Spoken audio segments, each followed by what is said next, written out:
Hi there, and welcome to today's episode. Today, we will talk with Alex Tsuk, who is a breathwork facilitator, trainer, and founder of Breathing Cold.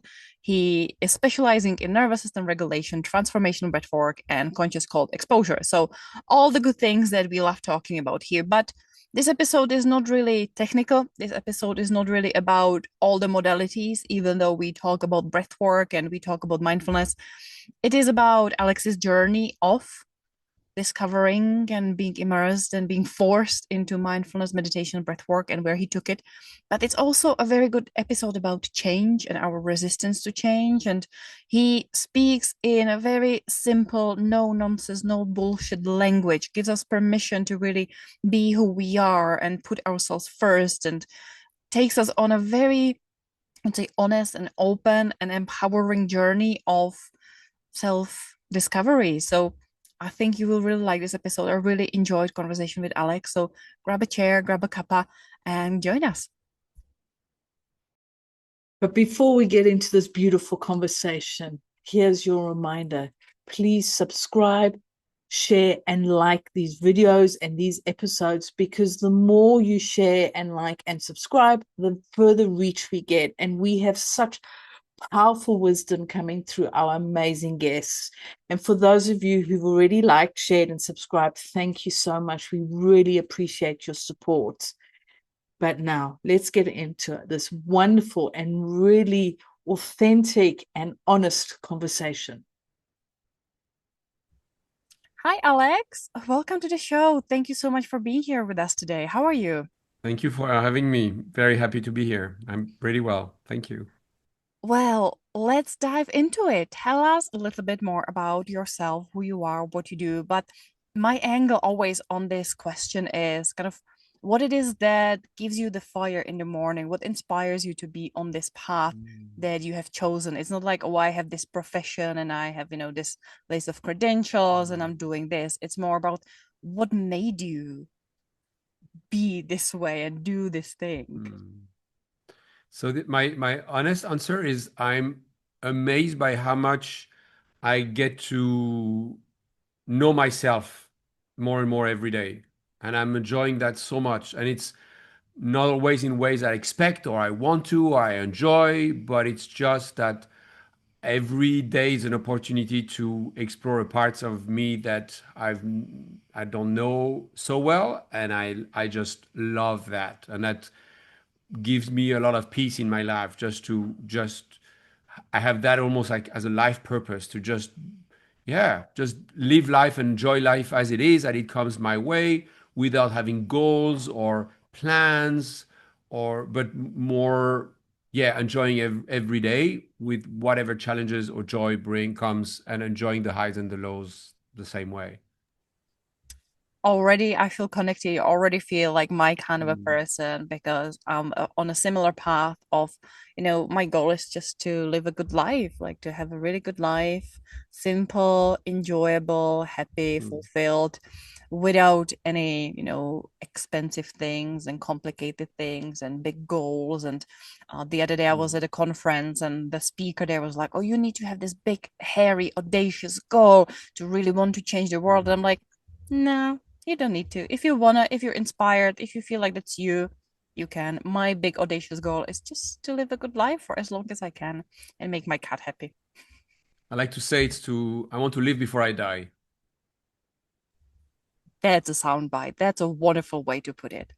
Mm. So I'm curious then a little bit more of the making of story of becoming you. Because some people are born a bit more intuitive and inquisitive and from early age tap into a bit of the spirituality, a bit of the deeper wisdom. And for lots of us, myself included, it happens with life. Life Mm. happens and you are on a path that you were made to believe that's the right path, job, family, the traditional, rat race of want a bigger house, want a bigger home, want a bigger holiday, have a partner and family. And along the way, many of us realized that, this path is not for us. So I was curious then, where was it that you realized that this is who you are and who you want to be and how you want to live your life? Mm. Yeah, they say that there are three pathways to enlightenment. There is a meditation, tantra, and then life crisis. And most humans, we go through a life crisis, and it's usually those moments that are wake-up calls, and that's where we make, life-changing decisions. Definitely, that was the case for me. A lot of my work is based on the concept of forced mindfulness, and it's definitely what happened to me about 14 years ago when the mother of my kids said she wanted to separate because she felt lonely in the relationship. And she said I had too many unresolved issues that were coming in the way of our connection. And I was completely not understanding what she meant. I was working hard, providing for the family.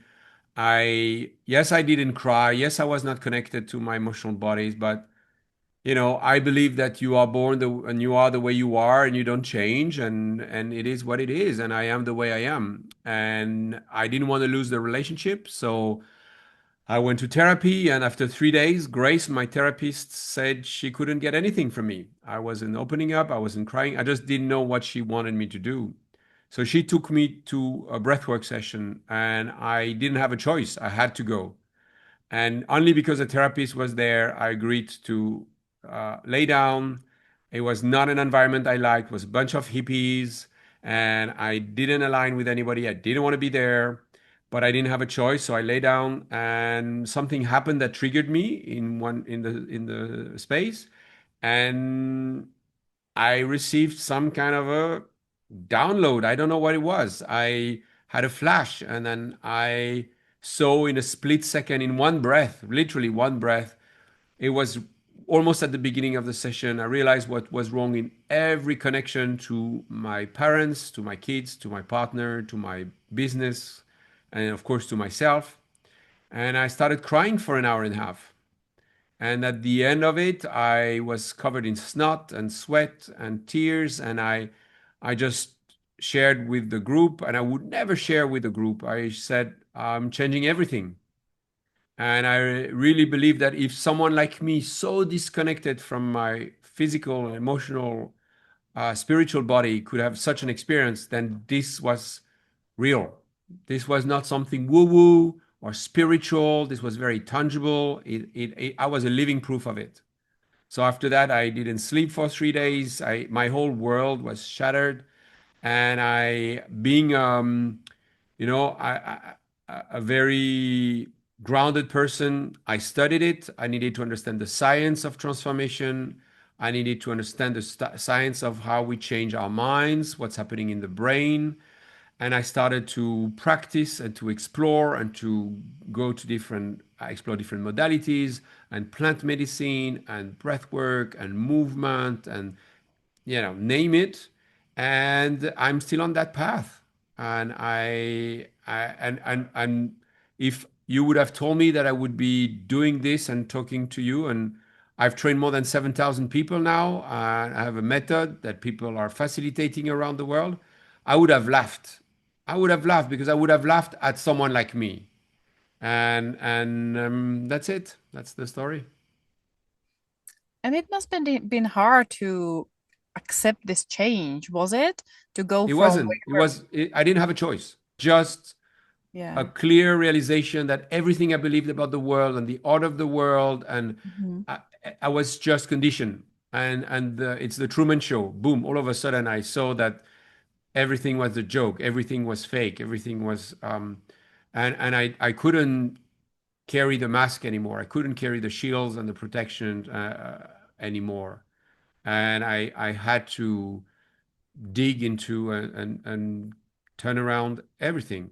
Uh, and that's it.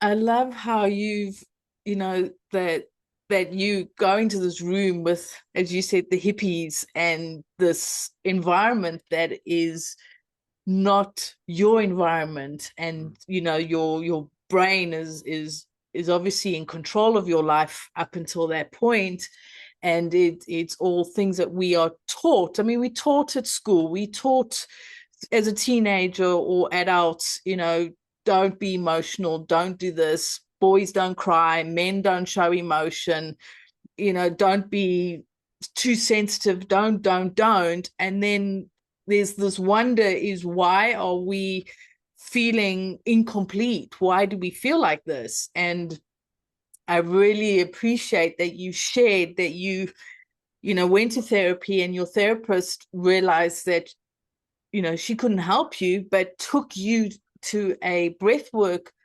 place where you could then experience something different.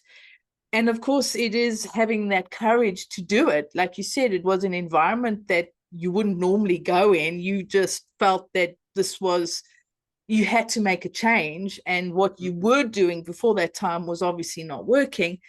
So you made this change, did the breath work, and Lenka and I, we've had, you know, we've both experienced breath work and how powerful it is.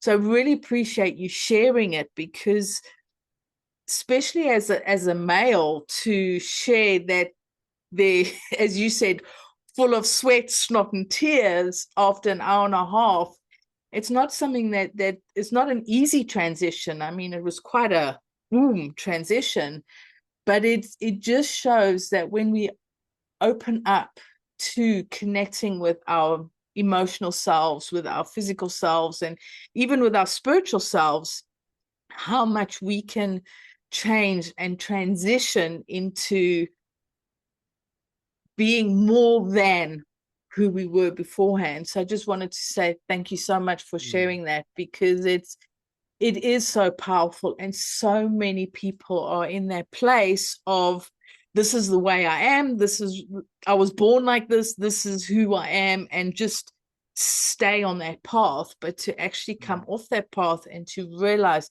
hang on a minute, it's so much more. And the more you look into it, the more you journey, the more you find new ways to be, the world opens up. And it's just really beautiful the way you described that. So I just wanted to say thank you so much. Thank you. But there was zero courage in me. And it's important to say that I had zero interest in breathwork, I had zero interest in therapy. I did it because I didn't have a choice if I wanted to save my relationship. That was I didn't want to lose my kids. And I would have run away if the therapist was not in the breathwork session with me. And I didn't really breathe like they were asking me. So I was really not making an effort. I was just going through it. But to tell you the whole story, a girl next to me started moaning in a very sexual and sensual way. And that threw me off. I didn't understand how that could happen. And basically, for 10 minutes, I stood up and I was there not understanding what was going on. And it's that gap between what was going on and me not thinking anymore, and nobody cared about it, that created the space for me to receive that download. But there was zero intention, there was zero courage. That's why I call it forced mindfulness. It just happened. What's amazing is now my therapist at the time, Grace, has become a student of mine and is teaching my method. So, full circle, a few years later, when she was in a teacher training, she shared the story of one of her clients, and it was me. And so, yeah, that's the story.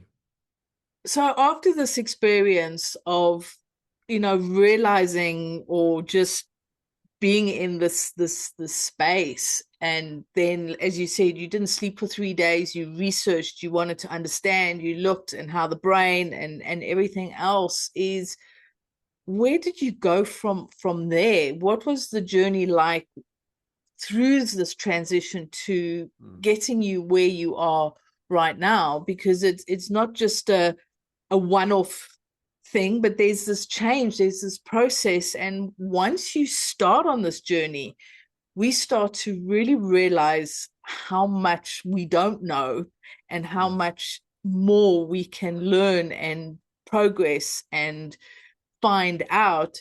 So from this experience, and having spent that time looking and researching and working out about the brain and everything else, is what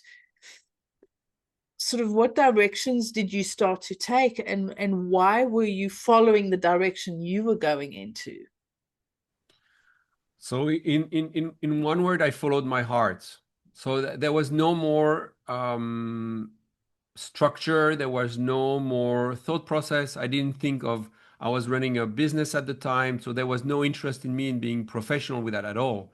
I just got curious and I started to do trainings and workshops, but very much because I realized how much I get to know myself along the way. And I really enjoyed that and really appreciating that it was all in the body. So exploring different conscious movement practices from five breathing to open floor to contact improv, and then singing circles and way of liberating the voice and authentic relating, and then training authentic relating and circling and training circling.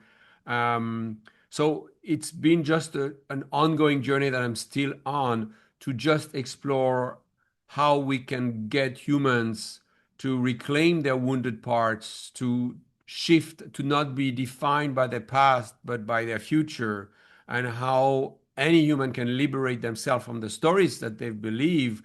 And it's based, British people are like that, and French people are like that, and South Africans are like that, and women are like that, and men are like that. There is so much conditioning in your gender, in your nationality, in your age group, and all these things based on your generation. And those are just stories that along the way we pick up and we decide to follow and to believe. And then we have this biases as, oh, but here is another proof that men are like that, and French people are like that. I know that, and now we have some kind of narratives and stories that we just choose to believe, and we just stuck to the the mindset that we think, and the reality that we create. But the moment you realize that you can be in control of that machine, your new life begins, because then you become who you want to be and you create the life you want to live, and you do not have to be a victim anymore. You can take radical responsibility. That's why, whatever is coming my way now, I do not defend myself and don't I just welcome it with curiosity and compassion. So basically I've dropped judgment. I've dropped judgment of others, I've dropped judgment of myself, and I don't live in guilt, I don't live in shame, I don't live in fear. I just live in trust, in curiosity, in pride, and this is just natural. And that's what I want everyone to experience, because it's easy. It's actually not, it's not simple, but it's easy. It's just a matter of having some spaces in your life to realize that you are just attached to your narratives and your stories, and you have reasons for it. So yes, you have been abused by your parents. Yes, you've had some hardships and heartbreaks, and people have been bad to you. And you can live your whole life defined by that if you want to. And usually, unfortunately, society is reinforcing that. You're going to watch podcasts that are confirming that, oh my God, you are again another narcissist. And then you are surrounded by people who will just support you. Says, yes, and your friends will tell you how amazing you are and how great it is, and no one's going to show you the mirror that they believe they should put in front of you, because they also want you to be accepting them. So we just live in a big illusion, and we don't know where to turn when it comes to friends and parents and families, and we are looking for ways somehow to find ourselves, but we're not getting the right mirrors. And unfortunately, life has to throw them at us in the form of a difficult relationship. And now we are being facing things that we have been avoiding. And it comes again and again. And here we go. Oh, I'm always meeting the same kind of guys, and blah blah blah. So at one point, you have to stop, space. Every culture says the same things. Whether you go for 10 days vipassana, or you go in a dark room, or you take a boga or ayahuasca, it's always the space that matters. The circle, the community, the tribe, the container, always the same. You have it in every culture, every indigenous people all around the world. They always do the same thing. So reconnecting those grassroots, natural, ancestral way of healing and of connecting from the heart, dropping the mind, acknowledging that the mind is not there to serve you. The mind is there to predict the future based on your past experiences. It's to keep you safe. That's the role of the mind. But yeah, you can play safe and unhappy all your life, or you can embrace the discomfort, lean towards the unknown, and that's where your life begins. I love this. And you've hit a nerve with something where I wanted to pose a challenging question. So, lots of our listeners already will be on a path. They're very likely the door have already cracked open and they're already immersed and they're working on themselves and they're on different stages of this journey. But this information is not going to be completely new to them. They will already have the awareness of this is how it is, and there will be different levels of being able to believe it and practice it and live it. But they may have friends. I have an example of a friend. They may have friends or family who are just struggling to get through to them. To, they see us living very happy, very aligned, very, see world seems to be good to us, giving us good things and making us, happy. And they are still living in their little circle of blame, of victimhood, and living on, well, this is how the past has already been based on my past experiences. This has always been the outcome. This is my conditioning. This is how the world works. And not being able to, I always say, the choice is such a powerful thing. And them being like, oh, I don't have a choice. This is the past. This is how the world exists. I don't have a choice to think differently, to believe differently, to have a different mindset. Is there anything that we can encourage? I'm not in a business of changing people. If you want to change, I can support you. If you are stubborn not to change, I'm not going to waste my time. But if we have people like that, we would still like to give them a little extra nudge, or we would love to give them a little bit of extra reality check or an insight into it doesn't have to be this way. You have a choice. You can put aside all your conditioning and all your past and all your trauma and all your victimhood, and you still can embrace this new way of looking at the world and achieve and find the happiness and find the joy. Do you have any magical advice? Do you have any insights on how to work with people who are a bit more resistant? Because it seems like, again, you were forced to do that. So unless, I don't feel like forcing my friends into anything. I'm not going to be like dragging them into therapy because there isn't much of a, for you, you had a big reason. Your family was a massive reason. But if we don't necessarily have the leverage like that, is there a way we can Yes, prompt people? easy. It's universal and it's always worked and it's the only way. Focus on yourself.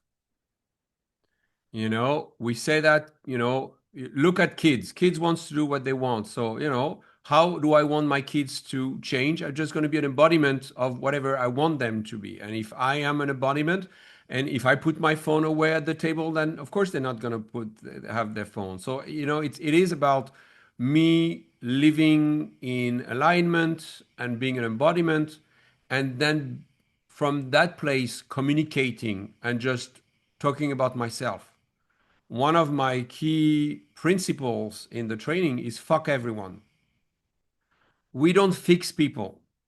It doesn't work like that. So, I I don't get clients. Clients come to me. They have to come to me. The only when the student is ready, the teacher shows up. And you will go to the teacher that is right for you. And that's how it is. And every time I've had people that I've convinced to come, whether they are manipulated out of greed or they are my friends and I really want to help them, it's always been a catastrophe. So it is very important to acknowledge that people who are ready, I'm happy to show the light. But if you're not ready, if you're not ready to wake up, I have blankets for you. And that's true for everyone in my life. Whether I'm going to the gym, you want to come with me, you're very welcome. But I'm not going to force my son to go to the gym. I'm just going to say how much energy I have and I love it. And then every day I will keep asking, do you want to come with me? Do you want to come with me? And eventually it says, okay. So that's, for me, relationship is relationship. It doesn't matter if it's your clients, your friends, your kid, your partner. yourself, Mother Earth, Father Sky. Relationship is relationship. And once you realize that, then you just focus on yourself. And our culture has a problem with that because being selfish is not seen as a great quality, and being generous is really nice. So we've been told that being caring and supporting of others is good, and focusing on ourselves is bad.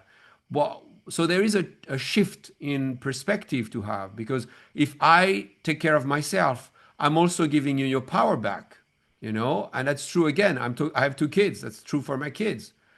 Your teeth. You don't want to brush your teeth, I don't brush your teeth. What can I do? Like if you need me to be behind you and you brush your teeth to please me, what kind of adult brusher am I raising? So all I can do is just communicate about myself, what I do, what works for me, what doesn't work for me, being authentic and vulnerable, show them what is authenticity and vulnerability, and be an embodiment of certain values. And that's it. And show them my humanity. I have no problem with you guys tonight, with my kids, with my students, with my partners, to share my fuck ups. I have zero problem. I'm not pretending to be a good human. I've dropped the narrative that I am good. We all want to have this idea of being good people. That's a lie. That's an illusion. And that's something that all of a sudden we are shocked when some public figures that we imagine were fantastic, all of a sudden they are raping people or abusive in their relationships and manipulative. Welcome to being human. And I think the problem is not with these people. The problem with the culture and the society, where we consider that some humans are somehow superior. No, I'm greedy and generous. I'm nice and I'm an asshole. I'm a human. And guess what? We are all exactly the same. I like how you said it's about focusing on yourself and showing how to, you use the example of brushing teeth, showing why you're brushing teeth, instead of like, you will brush your teeth, I'm going to stand behind you and make sure you do it. And I think just from my journey and the way things have progressed, is changes in others has happened through me. So the way I'm reacting to something, or the way that I'm doing something, either encourages them to change, or there's that realization that, hang on a minute, I can't plonk her into that same little box that she's always in. So and then there's a subtle change that's happening. And at the moment, I'm very much living in this whole situation. And just through the way that I have been, has made subtle changes within my family. I mean, they're not going to change, but the change is happening is the way that I am reacting to situations, or the way that I am falling into the victim triangle trap, whereas now it's like, no, I'm not going to step into that. So what are you going to do about it? It's okay. You deal with how you want to deal. And I think that when I look back on helping others, there has been, if I've been doing it myself, there has been that change. If they've wanted to change or not. I mean, you can change as much as you want, and they really don't want to. There's not much you can do.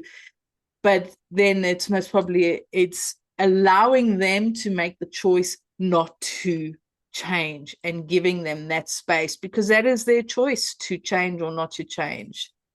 So one thing to complement the question, and to answer more further, is one way you can help people by dropping judgment and shifting to curiosity and compassion. So if your energy with your best friend, with your partner, with your kids is one of genuine curiosity and compassion, then they will not need to protect themselves, because what people's personality is an adaptation to their environment. So if someone is drinking and I want to tell them, or smoking, or harming themselves, or, I want to understand why and where it's coming from and what is the need that is not being met. Yeah. Because we all want to be healthy and happy and live long. So if you are doing things that are not supporting that, I want to know, I want to understand why. But if I start to tell you that smoking is bad, that's not going to help. But if I try to understand, and there is a space without judgment, you cannot be curious, but with an idea of being the superior person who knows better is going to lead it. That's super annoying, You're not the therapist. But just to be a presence who, and if you are able to drop judgment, which also means dropping advice. You do not give advice. You do not care. You do not stop someone from crying. This is judgment. You drop all that and you're just present for people to just express. That creates safety for the protectors, the managers, the parts of us that are there to protect some wounded parts, to relax. And then we get to access the root cause of the behavior, the pattern, the aspect of the personality. And that is so wanted by everyone. So that's what, your partner's dreams are. It dreams to feel safe, and receiving advice never felt anyone safe. It brings us back to education and parenting, and who are you to tell me what's good or bad? Because if you give advice to someone, you put yourself above them, and that can never feel good. And if you are caring, you also put yourself above them. I'm your caretaker, and that also doesn't feel good. So there are subtle power play that are present. And once you acknowledge that, that's why you need to do your own work. Once you acknowledge that, then you can create real safety. The essence of my work is how can I create safety for people?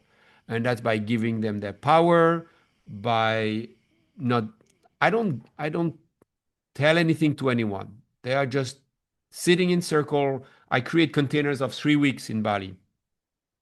And 10 hours a day, 6 days a week, we are together. And you have extremely strong guidelines. And that's what creates the transformation. It's not the facilitator. It's the space. It's the laws, the guidelines, the rules.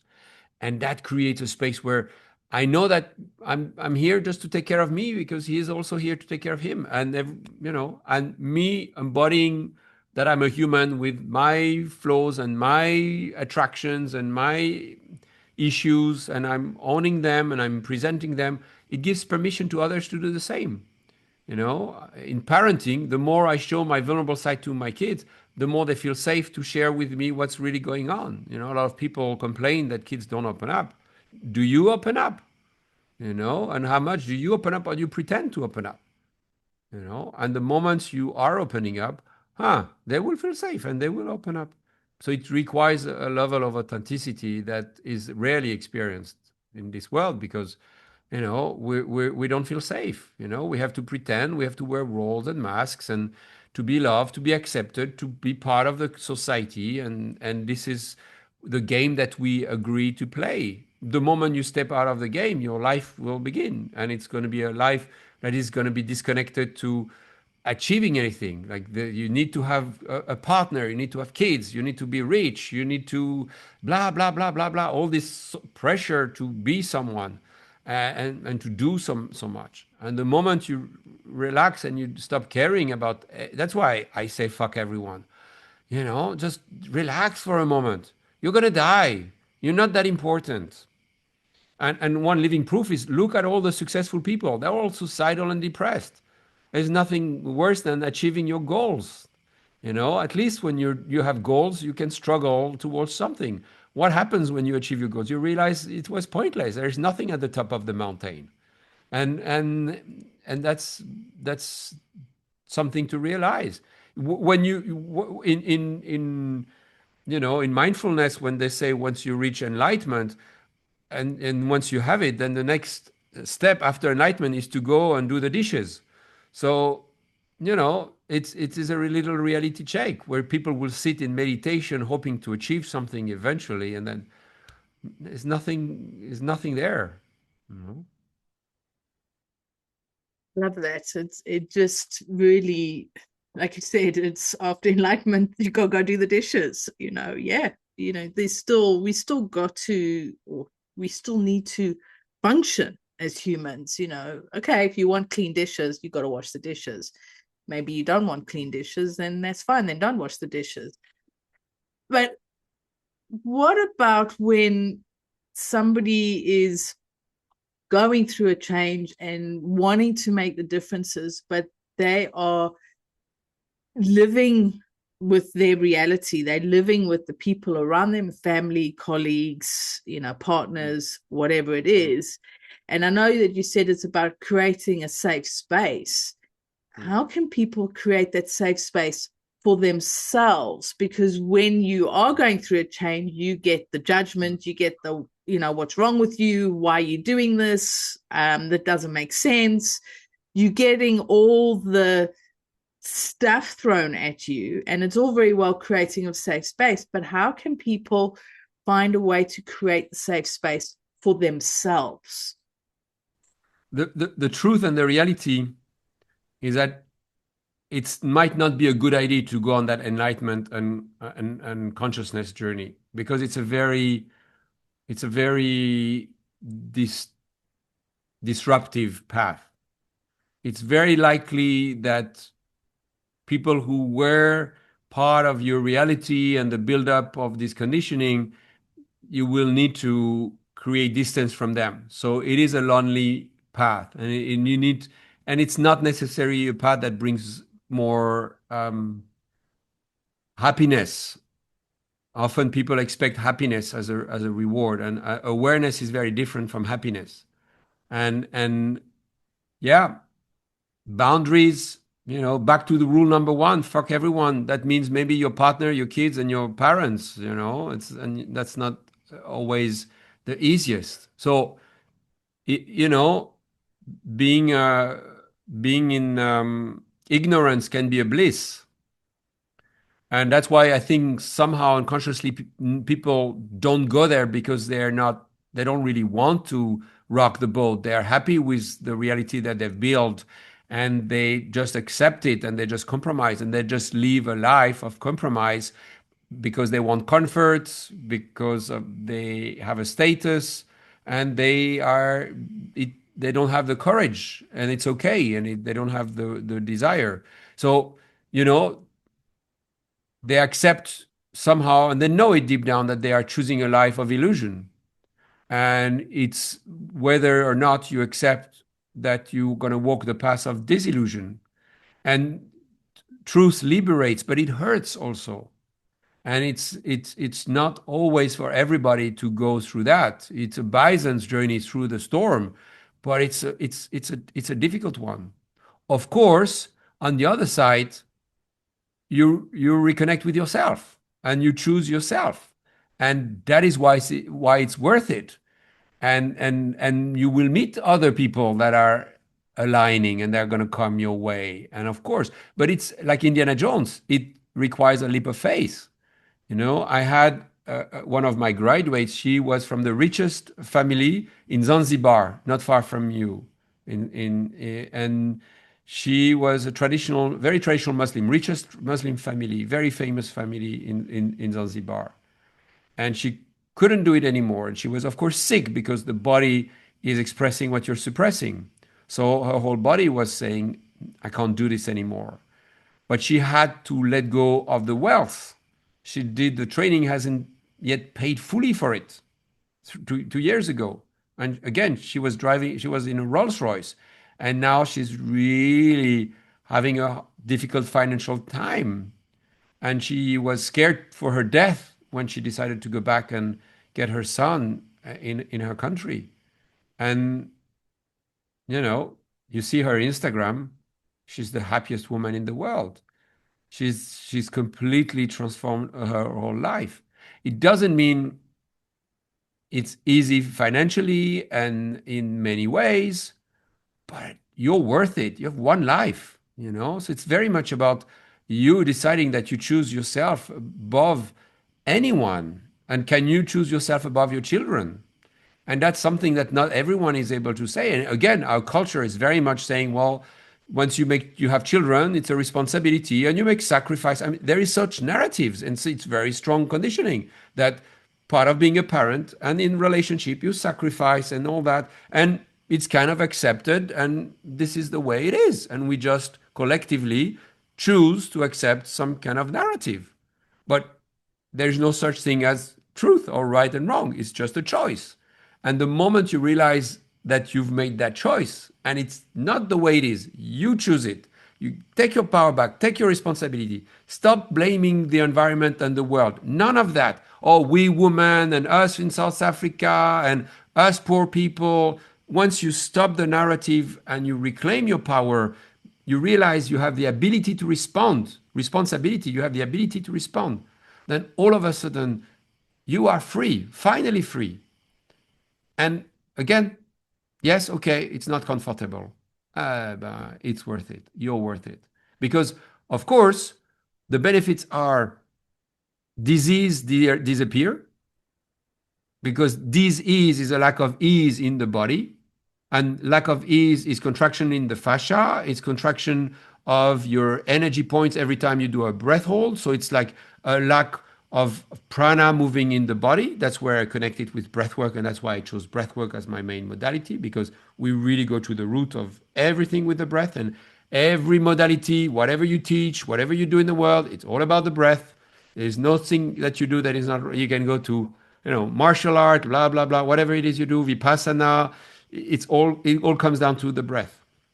So, we should all spend time studying, understanding our breath, the breath, and what we can do with it. It's common sense. Like, everybody should do, I really mean it, everybody should do a training like mine or any other training where you spend 3 weeks discovering your own breath and understanding the potency of your own breath, because it's the key that you've been looking for. And it really is like that. You have it.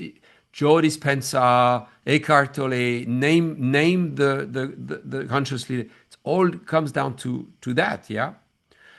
So the moment you are, I've lost the train of my thought now, but yeah, the point is, the moment you do all that, you live in a state of bliss. And you don't receive things happening your way as good or bad anymore.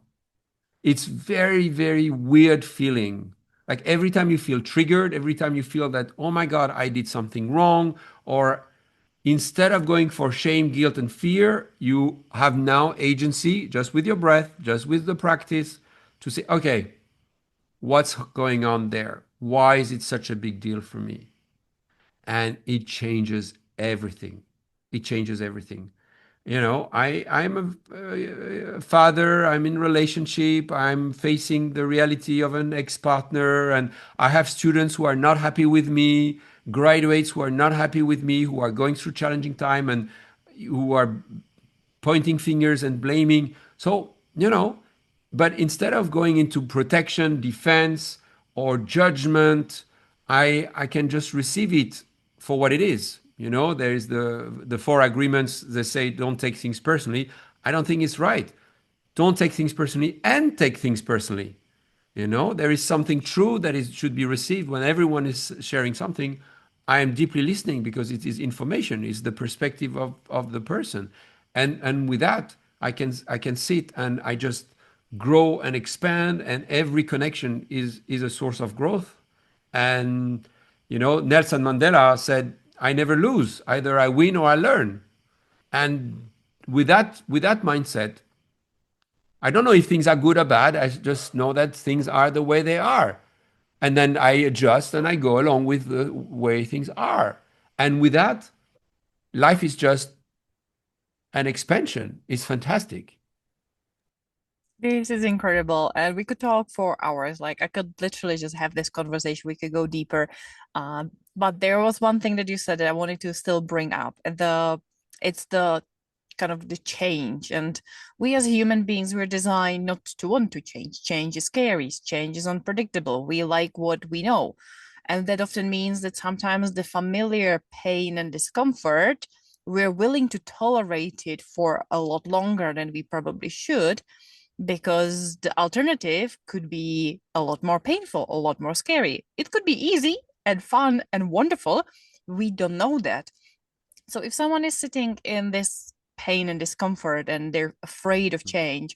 What is the advice? How do you help people again realize that change is necessary, change is good, and that sitting in, if you keep sitting in the same pain, and nothing's going to ever change and you're never going to get out of that cycle. But it goes kind of against our human nature, how we are designed to just maintain status quo and kind of stay as we are. And again, the society and the people around us tend to, as you said, reinforce that as well. Great question. And the answer is super obvious. You need to practice it. Like what you practice, you master. And it's, you need to realize that it's, and listen to this one. Once you feel it, you will believe it. So it's not something that I will convince you of. It's something that needs to be experiential. You need to experience it. That's why I don't lecture people. That's why I don't talk much in my trainings and sessions. We experience it. You need to feel it. You need to, but if I want to get you through the most discomfort that you will ever experience in your life right now, it's very easy. I will just ask you to hold your breath. And then at one point, you will really feel discomfort. And if you train and you just hold your breath a bit longer, it's going to be even more uncomfortable. And it's the most triggering thing you can do in life, is to not be able to breathe. It's scariest than death or snakes or whatever it is. An ex-boyfriend, not being able to breathe brings the highest level of stress. Yeah, and it's physiological. So everyone watching this can easily practice this all the time. All you need to do, close your eyes and hold your breath. And at one point, you will feel like a panic attack coming up. And you're going to breathe. And you're going to be okay. So you will be comfortably uncomfortable. And that is your window of tolerance. And the secret to answer to your question is you need to extend your window of tolerance. So when someone is screaming at you, instead of contracting and running away, you will, with practice, being able to respond and not react anymore. So there is no secret in life. What you want to be good at, you need to practice. Your first podcast, I'm sure there was a lot of problems and you didn't even know what to do. And now I don't know how many episodes you did, but you know how the game works. And everyone watching this, they know what they're good at. And I will ask you, why are you good at it? You've done enough time that you became good at it. So why would you be good at handling stress if you don't practice stress? It's not rocket science.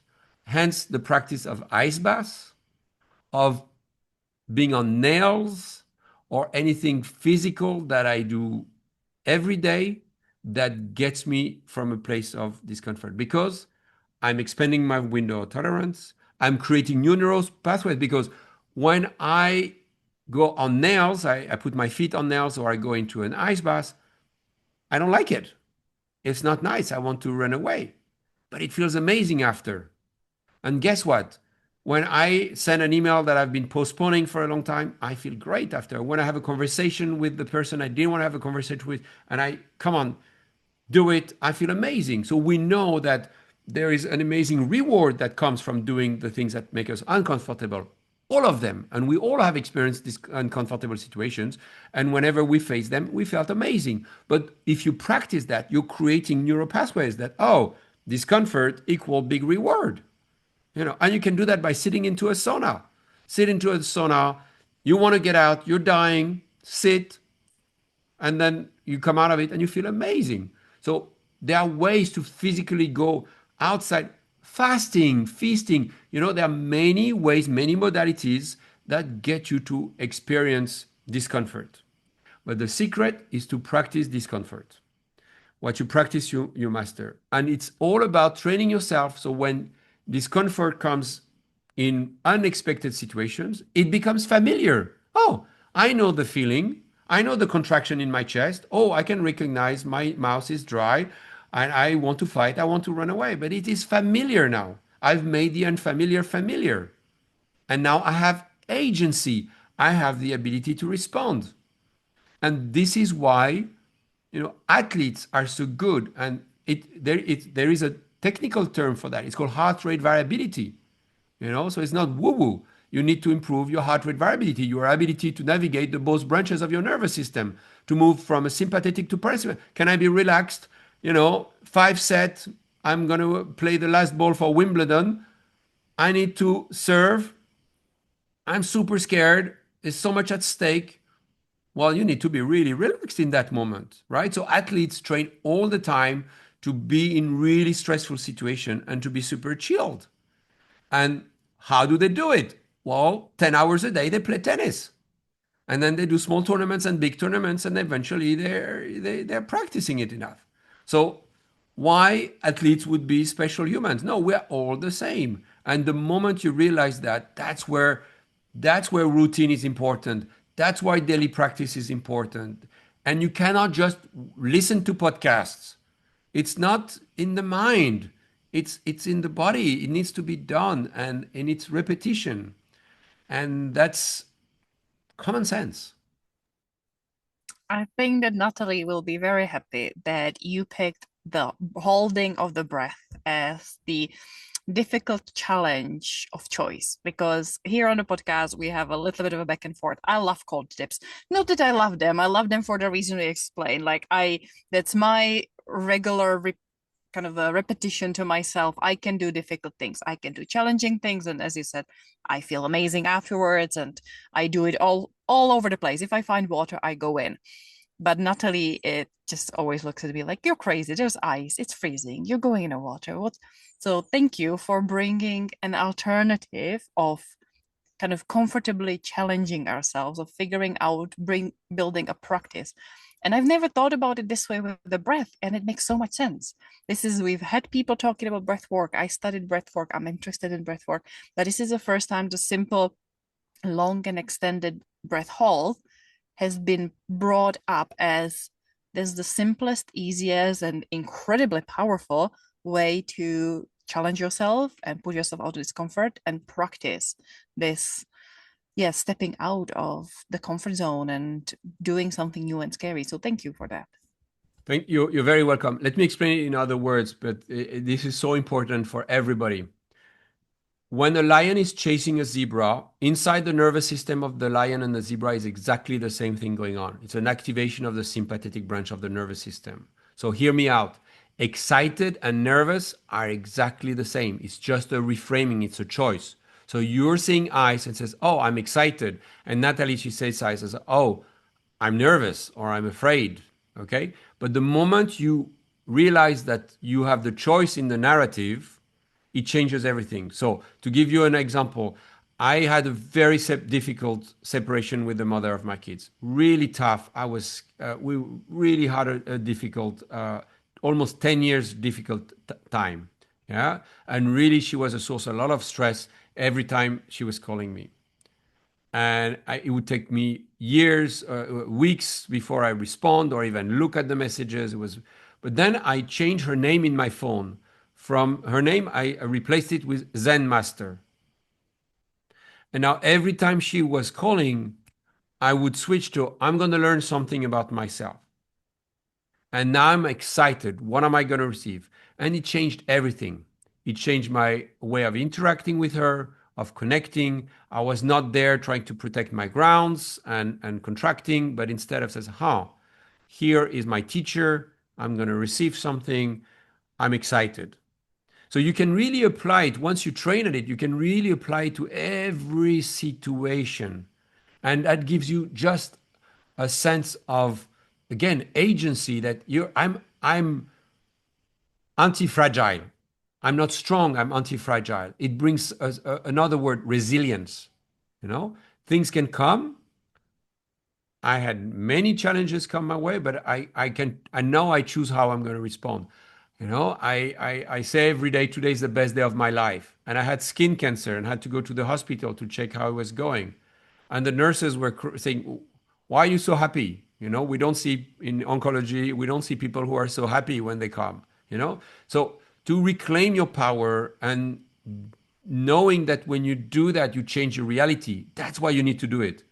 Yeah, because it's not that Natalie cannot do an ice bath and you can do. Some people believe that, oh, this is hard and I can do this, I cannot do that. My body. It's not true. You just decide the story. And I have people with Renault and circulation issues and all that. And everybody's doing it. Everybody's doing it. So it's very much about the story that you choose to believe. And everybody's doing ice baths with me. Why? Because when people join me, I tell them the benefits. But I tell them the benefits in the way that you're going to be excited, because that's the secret. If you are excited, if you want to do it, you're going to do it.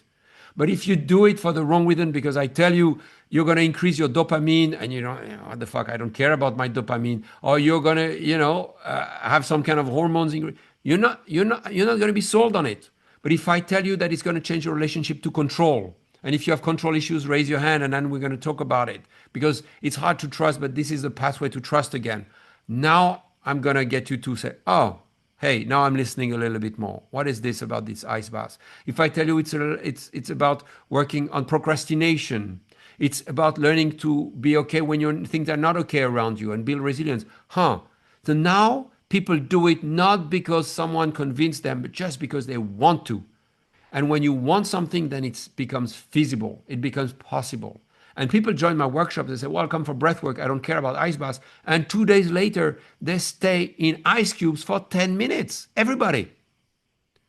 And they don't believe it. And there's no benefits of doing it beyond the fact that you've done something you 100% believe you couldn't do it. And then I tell you, if you came yesterday and says, there's no way I'm going to do a 10-minute ice bath, and you just did it, what else can you do? What other stories about yourself you tell yourself? Oh, I cannot write a book. I cannot find love. Whatever it is, a story you tell yourself. Well, I just proved you wrong. I proved you could do it. You could do a 10 minutes ice cube bath. What else can you do? And all of a sudden, the ice bath has another power. And then I explain to you that ice bath is exactly mirroring what's happening when we have a trauma. The contraction, wanting to run away, fight, freeze, literally from trauma. And then what happens when we are coming out of a trauma? We shake, we release, like, zebras escaping a lion. All animals shake. That's why we shake so much when we are coming out of a trauma. That's why we go to dancing, running. Somehow we need to shake. But when you are cold, you shiver, you shake. So now all of a sudden you've got a tool to process and release somatically traumas. Now we're talking. See, so there is a depth to those tools and those modalities that give the power back to people. Now you have tools to really take control of your life and live the life you want to live. And that's the most important. It's not so much about healing, it's about becoming and choosing who you want to become. It's about having such a clear vision of your future that your past doesn't have such an imprint. And you have tools to create that, because breathwork slows down your brain waves, you get into theta brain waves, and you access your subconscious, and you literally reprogram yourself through manifestation, visualization, affirmations. And we have all those tools. We know them. They're studied. They're out there. Everybody's sharing the same thing. I find that breathwork is the bomb. It's the tool that gets you to get to the level where you actually daily do it. And it's, man, I hope Joe Rogan will be the next one to invite me, man. We need millions of people to do this. And there's so many people facilitating breathwork. At no point am I saying join my training. All I'm saying is explore the breath. Choose someone you align with. Maybe you want a woman. Maybe you want someone who's younger, who's someone who's you feel, oh my God, I need to be in this country. It doesn't matter. Find someone you align with, watch their content, and join their sessions. It's so transformational. Breathwork is amazing, and like you said, there's so many out there. You can find somebody. So thank you so much. And I mean, as Lenka said, we can talk for hours about this, but this is the section in the episode that we call the gold nuggets. Alex, can we please have your gold nuggets? Breath is a symptom and it's a cure. The way you breathe tells a story of your loves and losses. You're not just flesh and bones. Your breath tells your autobiography.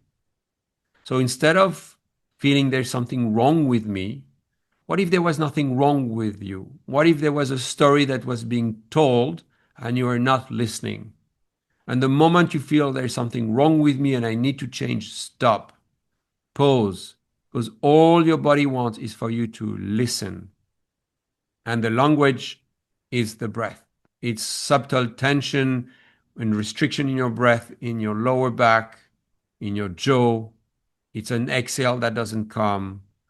It's an inhale that got stuck because you got so scared. It's tension in your upper shoulders.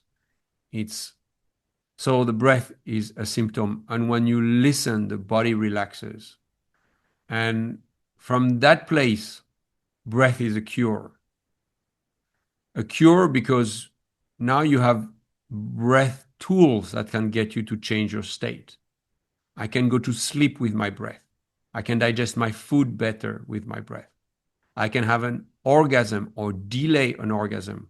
I can have a full body orgasm through my breath. I can prolong a psychedelic journey through my breath. I can change my relationship to stress through my breath. I don't need coffee thanks to my breath. I don't need alcohol thanks to my breath. I can connect with people through my breath. We know it, we've forgotten it. That's why, why people love to drink together, whether it's to sit down and have tea, cheer with a glass of wine, go to the pub and have a beer. What's happening when you drink together? You breathe together. And when you breathe together, you align your vibrations. And we've always done it, whether you sit with cacao in Peru or you go to a pub in Ireland, it's the same, right? So join a community, drink together, align together, breathe together, and acknowledge that you've always had the answers. Deep down, you always had them. They were just a bit forgotten, and you just needed a space to be reminded of who you are. And the breath gets you there. So I think I could go on for a few hours with many nuggets, but I'll stay with that one. Thank you so much. And this is why we really love these gold nuggets, because they are so powerful, and we really appreciate you sharing that. Thank you so much. Now, for our listeners, if they, listening to this and it's like, wow, I want to connect with Alex, I want to find out more, I want to consume some of his content, I want to reach out, where can people find you? I'm not a big fan of social media. So it's not my generation, and I'm not fully aligned with social media. So I'm doing it, but it's a little bit of an effort. It's not something that comes naturally. I have a lot of content. I have a lot of YouTube videos. I have a free course on stress on my website, so anyone can just access it. I have an 11-week course on the breath that every human should go through. It's very cheap. I made it very affordable. And people who cannot afford it, they reach out, and I let them pay what they need to pay, what they want to pay. Everybody should access it. It's 11 weeks to understand your breath, to connect with your breath. And it's $185. So it's nothing crazy. If you want to go deeper, I have a certification that is validated by the highest certification in the world, the Global Practitioner Breathwork Alliance, GPBA, and we're one of the certified schools. So it's basically 2 years that you're going to spend with me in mentoring, going through online courses, in presence. It's a real journey, and it takes time. So it starts with 6 months online, and you have 175 videos, pre-recorded calls with me, a community, weekly breathing sessions, all that. Very affordable again. And I have 3 weeks journeys, 4 times a year in Bali, where for 10 hours a day, we are together sitting in community, and we just reprogram our brains. We learn how to facilitate one-on-ones, others. There's a lot of fun, there's a lot of joy, there's a lot of creation. People step into their full power. And I love the farewell dinners, because our dinners are different from other places. You can see that there would be a Muslim girl, very quiet, next to a guy who is trying to sleep with all the girls in the space. And then there is an Indian girl who's. So basically, everybody's just being themselves. And we don't need to all be the same. And very often you find spaces where there is a vibration and everybody's aligning. In my spaces, people feel free to be in their truth. And it's amazing to witness each person in their truth, celebrating each other without the need for uniformity, without the need for having an alignment in values and things like that. As I celebrate you, I don't agree with you, I don't share your faith. And that Muslim girl, there was an Israeli soldier in the training with her, right? And you imagine with what's going on in the world, the discussion that we're going on. And that's fantastic. And that's how we heal. We don't heal by just sitting with the people that we agree with and they're just going to confirm our beliefs. No, just connecting from the heart with every human, you realize we're just the same. It doesn't matter how old you are and what's your gender. So those spaces are very special. And it's all on my website, Breathing Cold Bali. So cold, Breathing Cold Bali, Breathing Cold on YouTube, and breathing_cold on Instagram. And I'm also on TikTok, trying to be cool, and on Facebook. So you'll find me everywhere. And we'll make sure to put the links in the Mm. description below so people can obviously click and find you wherever it is comfortable for them to find you. So thank you so much for being here with us today. Really appreciated it. I have one last parting question, and that what gives you life? We're here on the podcast talking about, bringing more life in one's life, having more happier, healthier, fulfilled life. I'm curious right now at this time and place, and it could be personal, it can be work, it can be world, what it is that gives you life. It's incredible. I feel completely blessed. Like yesterday, so once a week I open my house to strangers and we play. And we play games. And we first do sauna and ice baths, and then we do some dancing, and then we play games. And my kids are there, their friends are there, strangers are there, and it's a very unique space because it's not a space where I invite people. It's a space where everybody's welcome, and it's there's no financial exchange. I'm not trying to get anything out of it. It's just fun and play. I have my best friend here who's my mentor and teacher, and he's staying in my house, and he's the most incredible human. You should have him. He's Dr. Cohen, and he's a researcher and a doctor, and he's writing kids' poems, and that's how he's communicating through poetry.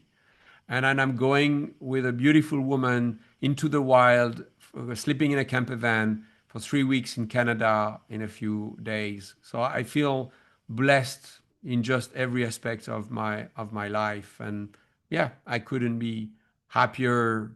Yeah, so I'm just appreciating every day as it is. And yeah, and what I was sharing with friends this morning is like, I live in a house in the middle of the rice fields in Ubud, and I walk my dogs every day at sunrise and at sunset.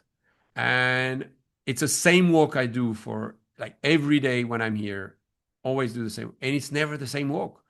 I look at the sky, look at the birds, I look at the rice and just being amazed by the world, amazed by humans that I meet on that path every day. That's what I find amazing about life. And I really believe that the more amazed we are, the more amazing life is. Thank you so much for sharing that. And nature is so beautiful, and it changes. Like you said, you go on the same walk twice a day, but it's not the same walk. And nature just has such a beautiful way to show us how it changes, even the same pathway. So thank you so much for really sharing your guidance, your wisdom, and your energy with us today. We really appreciate your knowledge and your experiences, because it's through our stories that we can connect with others, and people listen to stories as opposed to do this and list. So thank you so much for sharing and just being here with us today. We really appreciate it. I feel very grateful for both of you. Thank you so much for inviting me. I really enjoyed this, and I just feel seen, and I'm very happy to have the space to express. So yeah, feeling very grateful. Thank you so much. Thank you. Mm. And for our listeners, what have you got from today? What has breathwork finally hitting the brain and thinking this is something I need to try? Or have you been on a breathwork journey? We would love to know your experience, because even though you're doing the same thing, everybody's experiences is different and different perspectives. So yes, it might just be a breathwork course, but you might have experienced something totally different to what Lenka has experienced, to what Alex has experienced, and to what I've experienced. And we would love to know what you have experienced, but also what aha moments have you got from this conversation? Alex has been very open and he's shared some amazing wisdom. He shared his experiences of his journey, and we would love to know. But until next time, we'll chat to you soon. Bye.